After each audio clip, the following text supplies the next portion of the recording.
इथं झाली आता रडारडी टाकराटकरी चालू. तर रामकृष्णारी मंडळी नेमकी आज खुराक द्यायचं विसरलो मी याला, तर नेमकी भाऊ ह्यो टाकराच घ्यायला लागलाय. आज त्यांना सकाळी सकाळी कुट्टी टाकली होती ते खातेन म्हणलं, तर गडी काय खायचंच नाव घ्यायना भाऊ. पहिलं त्याला बाहेर आणलं, खुराक दिला मस्त पैकी. तर रामकृष्णारी मंडळी आता मी त्याला बाहेर नाही आणत, तर सगळे राजहंस सुद्धा माझ्या मागे आले भाऊ. आता राजहंसला आपण आहे ना बाहेरच खायला टाकणार बरं का, कारण की आज त्यांना चपात्या टाकल्या का सगळ्या शेळ्या तुटून पडतात आणि सगळीच्या सगळी चपाती खाऊन टाकते. त्यांच्या वाटेला काहीच येत नाही बाबा. त्यांचं सगळ्यांचं आवरून झालं होतं.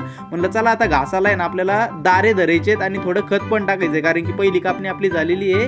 सुपर फॉस्फरेटचं खत टाकायचं होतं. आता मी पाणी सोडलं होतं, बाबा आले होते तिकडून खत घेऊन. मग झाले दारे धरून मी गेलो होतो खाली मोटर बंद करायला. गहू काय मस्त आलाय भाऊ, विषयच नाही करायचा. आता वंब्यात पण आलाय, काय माहिती आता कितीक होतोय कितीक नाही. मोटर बंद करायच्या आधी म्हणलं थोडे हातपाय धुवून घ्यावं, तर तिथं बी आता शिवरीचं झाड आलंय. मी फर्स्ट टाइम बघतोय, माझं लक्ष कुठं असतं काय माहिती. आणि त्या उड्यात माझी नजर गेली या केळीच्या झाडावर. त्याला आला इतका भला मोठा घड, 6 फाण्या बाहेर पडल्यात आणि मी त्याला आज बघतोय. वा रे वा. घरी आलो आता उन्हाळा लागायला लागला बरं का, आपल्याकडे पडायला लागली सावली कमी. त्याच्यामुळेच बाबांनी मी आता इथे ना शेड नेट मस्त पैकी वरती टांगून दिलंय.